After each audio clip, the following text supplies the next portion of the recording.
Türkmenistanda 10-njy martda yglan edilen irki prezidentlik saýlawlary bilen baglylykdaky alınıp barylýan taýýarlyk işleriniň çäginde resmiýetler öýme-öý aýlanyp çakylyk hatlaryny paýlaýarlar. Aşgabatda bolsa polisiýa ykdysady krizis sebäpli iklenç gözleginde zirzibil gutularyny dörmäge mezbur bolan raýatlary köçelerden ýygnaýar. Şeýle-de häkimetler yktybarsy diýip hasaplaýan raýatlara basyşlaryny dowam etdirýärler. Yerli we halkary finçiler yetip gelýän türkmen saýlawlaryna ýurdun iň ýokary döwlet wezipesini atadan ogla geçirmek tinançy hukmynda baha berýärler.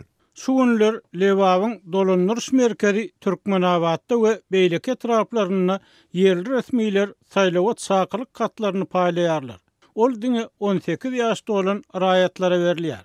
Çakylygyň ýüzünde raýatyň at familiýasy we 10-njy martda barmaly saýlaw uçastygynyň salgysy görkezilýär. Yerli saýlaw resmiýetleri ses berişligiň sagat 1-den 7-den 2-nin 19-a çenli dowam etjekdigini we ses bermäge gelenleriň ýanyna hökmany pasportynyň bolmalylygyny duýdurýarlar. Diýip şeýle çakılıklaryň birini alan Türkmenabatly ýaşaýjylaryň biri 3-njy martda yerli habarçymyza gurrun berdi.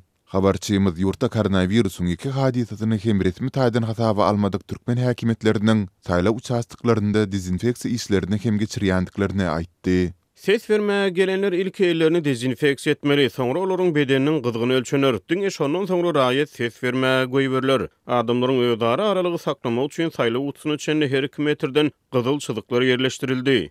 Diýip bu işlere çekilen Türkmenabatyň ýaşaýjysy aýtdy. Howpsuzlyk aladalary sebäpli şahsiýetini we anyk işleýän ýerini aýan etmezligi soran söhbetdeşimiz 10-njy mart saýlaw gününiň şenbä, ýagny iş gününe düşýändigine hem garamazdan ýol başçylaryň olaryň wagt tapyp hukmany ýagdaýda ses bermelidigi barada duýdurýandyklaryny hem belledi. Mundan başga da habarçylarymyz tewitlerin döwlet edarlarynda saýlawlar barada asla gurrun edilmeýändigini we bu barada düşündürüş wagt işleriniň hem geçirilmeýändigini aýdýarlar. Köpler üçin garaşylmadyk ýagdaýda 10-njy fevralda yglan edilen bu saýlawlarda dalas edýän prezidentiň ogly Serdar Berdimuhammedowyň ozal ady kän istilmedik beýleki 8 kandidatyň häzirki rejimiň tarapyny tutup çykyş edýändigi nazarda tutulup, aňsatlyk bilen ýeňiş gazanmagyna garaşylýar. Türkmenistanyň 30 ýyllyk garaşsyzlyk taryhynda şu wagt içinde geçirilen hiç bir saýlaw awraýly günwatar finçilleri we hukuk toparlary tarapyndan hiç açan erkin we adalatly saýlaw diýilip ikrar edilmedi.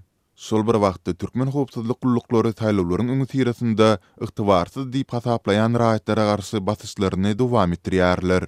Azatlyk bu işleriň çäginde häzir çelini 200 goly adamyň saklanandygy barada habar berdi.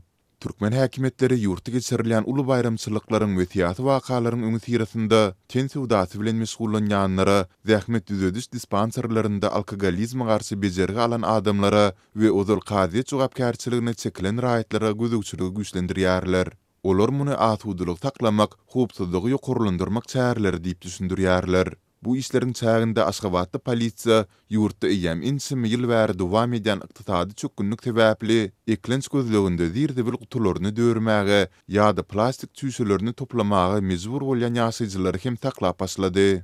28 fevralda polisiýa paýtagtyň Mawtumuly we Atamrat Niýazow köçeleriniň çatyrygyndan plastik tüýşeleri bilen barýan bir velosipedli raýaty saklap ulagyny mindirip äkitdiler. 30-njy etrapçyda polisiýa zirzibil gutularyny dörýän 7-10 ýaş aralygyndaky 4 ogluny saklady we zor bilen ulagyna saldy. Polisiýa çağlaryň arkasyny tutmak isleýän bir aýal maşgylanyň üstüne henkerip onuň ýüzüni alyp goýberdi. Diýip bu wakalary saýat bolan Aşgabatlylaryň biri 3-njy martda habarçymyza gurrun berdi.